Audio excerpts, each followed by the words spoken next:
کیا خوبصورت لفظ ہے رمضان. جل جانا، جلنا. کیا جلتا ہے؟ کیا جلتا ہے؟ کون جلاتا ہے؟ کسے جلاتا ہے؟ رمضان. آپ کے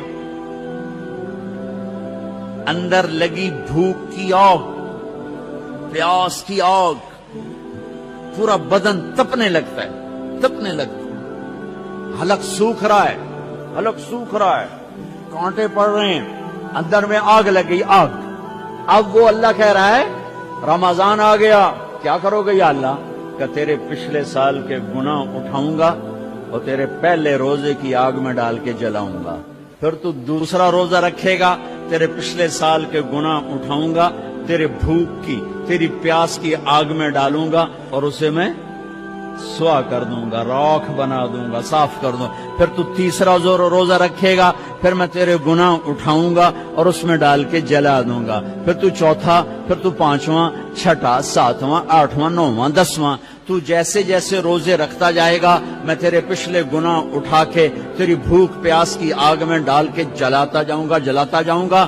29ویں روزے، 29ویں روزے تیرے پچھلے سال کے جتنے گناہ ہیں 330 دنوں کے، 335 دنوں کے تیرے جتنے گناہ ہیں سارے اٹھا کر اس روزے کی آگ میں جلا کے تمہیں پاک صاف کر کے معصوم بنا دوں گا.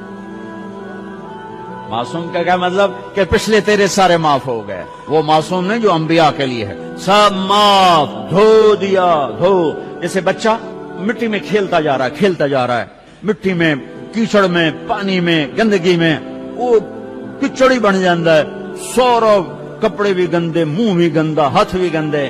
ماں ویندی رہندی، ویندی رہندی، پھر خیر آندی دی چوڑی تو نب تے ٹوٹی دے ہیٹھ دیندی تے ہر شے دھو کے ہاں نہ لا لیندی. میرا رب ایسا ہی کرتا ہے، سارا سال تمہیں گناہ کرتے دیکھتا رہتا ہے، دیکھتا رہتا ہے، دیکھتا رہتا ہے، تمہیں مہلت دیتا رہتا ہے. اور پھر جب رمضان آتا ہے تو تمہاری چوڑی پکڑ کے نہ رحمت کی ٹوٹی چھوڑ دیتا ہے. دھوئی جاندہ ہے، دھوئی جاندہ ہے، دھوئی جاندہ ہے، دھوئی جاندہ ہے. تمہارے گرمی روز بھوک اور پیاس کی گرمی میں تمہارے گناہ جلاتے جلاتے جلاتے جلاتے جلاتے یہاں تک کہ 29 کی رات تمہیں پاک صاف کر کے اپنی رحمت کی گود میں لے لیتا ہے، اپنی رحمت کی چھاؤں میں لے لیتا ہے، اپنی عافیت کی چھاؤں میں لے لیتا ہے.